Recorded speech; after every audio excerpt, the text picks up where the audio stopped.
Hii leo nyakati za saa 7, taarifa ziligonga vyombo vya habari ya kwamba washukiwa wakubwa katika mauaji ya blog kutokea katika kaunti ya Meru na mwanahabari Sniper ambaye kisa chake kimekuwa kikigonga vyombo vya habari siku kadhaa ambazo zimepita, ikiwa ni takriban mwezi mmoja tokea taarifa za mauaji ya Sniper zilipopata kugonga vyombo vya habari.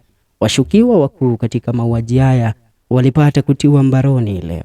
Cha kushangaza ni kuwa aliyetajwa kama kiongozi kati ya wale waliohusika katika mauaji ya Sniper ni mwanawe gavana wa kaunti ya Meru, Gavana Kawira Mwangaza. Sniper anatambulikana kama bloga ambaye aliegemea sana katika kukashifu uongozi wa Gavana Kawira Mwangaza katika kaunti ya Meru. Maafisa wa DCI inaaminika hapo jana zaidi ya magari 17 yaliweza kuwasili katika kaunti ya Meru kwa ajili ya kutekeleza kukamatwa kwa washukiwa wakuu katika mauaji yale, na kati ya wale ambao wamekamatwa ni ikiwemo nduguye Kawira Mwangaza pamoja na mwanawe kijana yake Kawira Mwangaza akitambulikana kama Kinoti.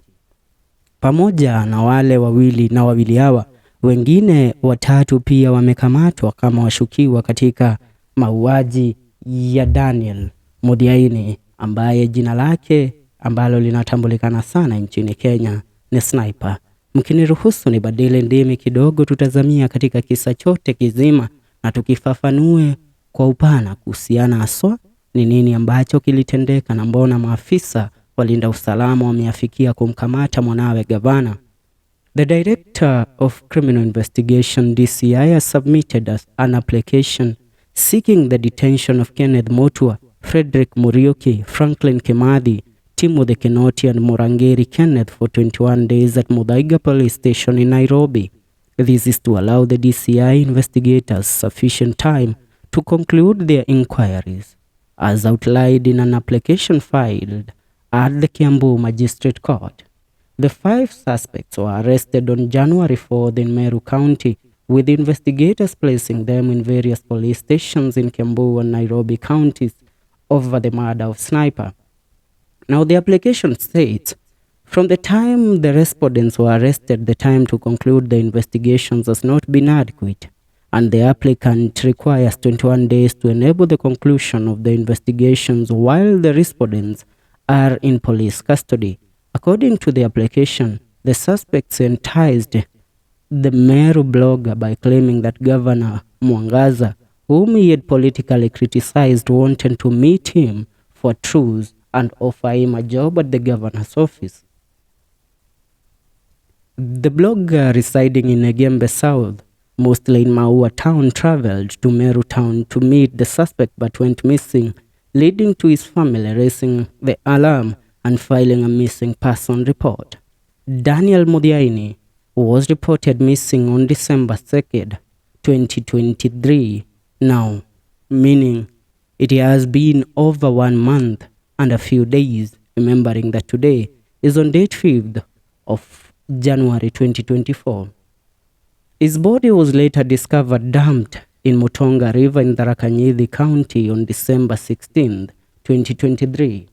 The Office of the Director of Public Prosecution, or DPP, has sought 21 days to hold another suspect, Vincent Keremi alias Supu, who had been arrested earlier, and he was claimed to be the one that lured Sniper into the trap of being captured by these people. The Inspector General of Police has been given 7 days to forward the murder inquiry file. Now, the murdered blogger. The ODPP has constituted a team of senior prosecutors to guide the investigations, assuring that the perpetrators will be held accountable regardless of their social status. The DPP will review the facts and evidence in line with constitutional guidelines and relevant laws upon receiving the murder inquiry file from the Inspector General of the National Police Service, who is IG Japhet Koome, within 7 days. Now, nikirejea katika lugha ya Kiswahili, kisa cha Sniper kiliwaacha wengi wakiongea na kunong'ona katika kaunti ya Meru. Kimekuwa ni kisa ambacho kimeweza pia kufanya wanahabari katika Jamhuri ya Kenya kujitokeza kwa wingi kukashifu haswa kile ambacho kilitokea kwa mwanahabari huyu ambaye ni blogger, na inaaminika kama blogger ana haki yake ya kuzungumza, na kama blogger itabidi uzungumze, na mostly kama unaicriticize serikali ndipo unaipa motisha kuendelea kufanya kazi. Hivyo watu kuchukua hatua ya kumuua sniper waliweza kwenda mkabala na sheria na katiba ya Jamhuri ya Kenya. Maana mara nyingi tunasema wakati unapomuua mtu, wewe mwenyewe umejitwika jukumu la kuwa Israeli ama kuwa Mungu ama malaika mnyomfu wa roho. Na kisa cha sniper, Kawira Mwangaza together with his office denied any involvement in the murder of sniper. So right now the DCI has dug deep into the case and concluded that the son and the brother to Kawira Mwangaza, the governor, were involved deeply in the murder, in the kidnapping and the murder of this young man. When it comes to some things, wakati mambo mengine tunayazungumzia, hatuyazungumzii kimzaha. Maana maisha ya mtu huyu alikuwa ni kijana wa watu, mtu ambaye ana familia, mkewe na wanawe wameachwa bila bwana na pia bila mzazi, because sniper was a family man. He was a father and also a husband to somebody and a son to somebody, a brother to somebody. So our political differences zasipazwi kufikia katika mahala ambapo tunafikia kufika mahala pa mauaji katika karne hii ya 22, because we are in another dimension, we are in another state ambapo mambo kama haya hayapaswi kuwa yakiendelea. Mwanawe Kawira Mwangaza, let me tell you one thing kuhusiana na hiki kisa cha sniper. Inaweza kuwa gavana mwenyewe ya kuhusika directly, na wala pia hakuwa amemwarifu mwanawe wala the brother to get involved in the kidnapping and the murder of sniper. But what happens, mostly tukiongelea Meru County and people from Meru,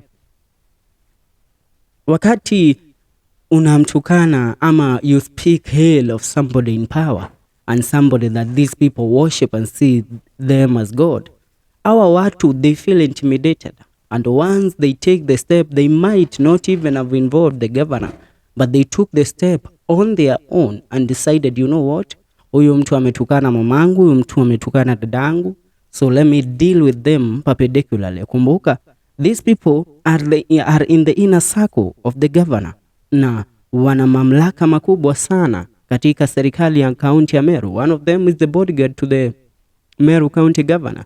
So meaning they have every resource at their disposal to make something like this happen. But right now, kumbuka, Governor Kawira Mwangaza has been followed by a lot of scandals since she ascended to office. 2-time trial ya kuwa impeached na kuondolewa katika mamlaka kama gavana wa kaunti ya Meru. So something like this has totally ruined her reputation.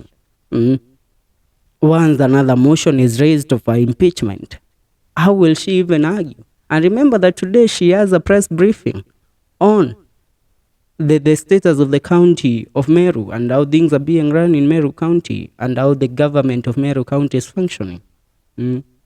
Yeah, these people might be given a bail, but at the end of the day, mwili wa sniper umezungushwa kaunti ya Meru, umetegimbea Igembe. You remember Meru County ina sehemu 3. Iko na Igembe ambayo ina Igembe Central, Igembe South na Igembe North.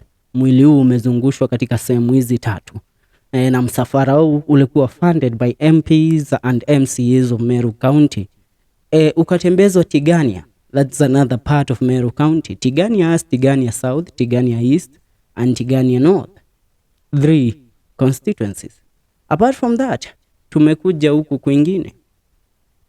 We have the Imenti, kuna Imenti South, I think Imenti East, Bore constituency, and another constituency too. So all these constituencies have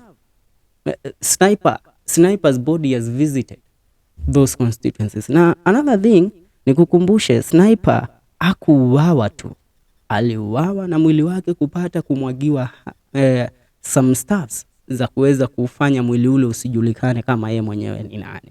So maafisa wa DCI wali have do forensic analysis and also carry out a DNA analysis, ndipo kuweza kuprove ya kwamba huu mwili ambao umepatikana ni wake sniper. Ni picha zilienea sana kwa mitandao ya kijamii. So nikuulize wewe kama mtazamaji wa FM Show KE, what is your take and what do you think should be done to the governor together with his family for the involvement in the murder of sniper the blogger Daniel Mudhiaine? Achia maoni yako kwenye comment section, tuungane katika video zetu zijazo. Usisahau, hii ni FM Show KE na makala hewani ni kuhusiana na political assassinations in the country.